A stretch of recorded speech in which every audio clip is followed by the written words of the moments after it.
Ayahandaku, kerjakan apa yang perintah Allah Subhanahu wa ta'ala pada mimpimu. Lakukanlah, sesungguhnya engkau akan mendapatkanku insyaallah termasuk orang-orang yang bersabar kepada Allah Subhanahu wa ta'ala.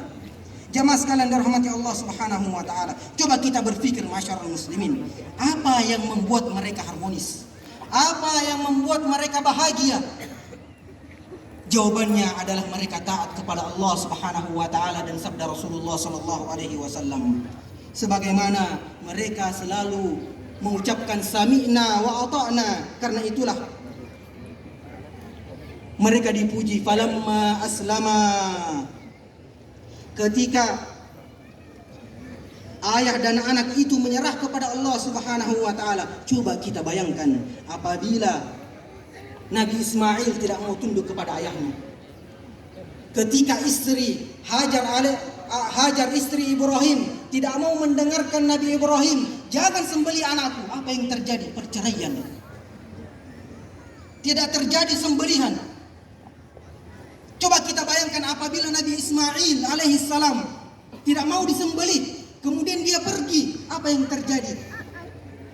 Minggat, keluar dari rumahnya, meninggalkan rumahnya, dan tidak jadilah persatuan dalam rumah tangga tersebut. Kenapa? Karena dia tidak taat kepada Allah Subhanahu wa ta'ala.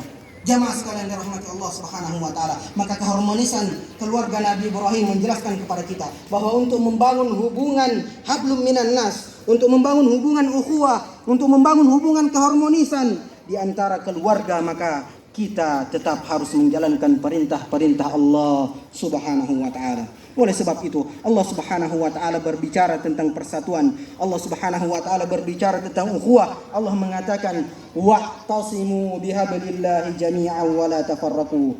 Berpegang teguhlah dengan tali Allah, dengan perintah-perintah Allah Subhanahu wa ta'ala, larangan-larangan Allah Subhanahu wa ta'ala, dengan syariat Allah Subhanahu wa ta'ala, dengan sunnah Nabi sallallahu alaihi wasallam.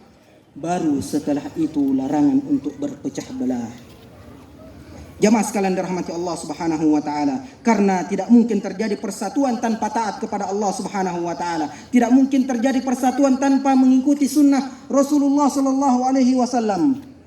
Karena Rasulullah sallallahu alaihi wasallam menjelaskan, tidaklah ada dua orang muslim saling cinta dan kasih di antara mereka lalu pecah, melainkan karena dosa dan maksiat yang membuat mereka pecah.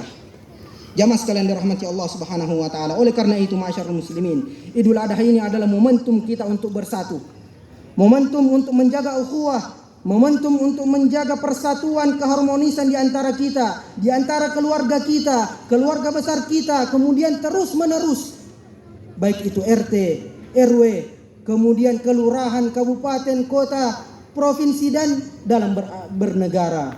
Jamaah sekalian dirahmati Allah Subhanahu wa ta'ala, coba kita bayangkan apabila semua kita komit dalam mengamalkan hadis Nabi sallallahu alaihi wasallam, tabassumuka fi wajhi akhika sadaqah. Senyummu di hadapan saudaramu sesama muslim adalah bernilai sedekah bagimu. Bayangkan apabila satu kompleks komit menjalankan hadis ini, apa yang terjadi dengan kompleks kita?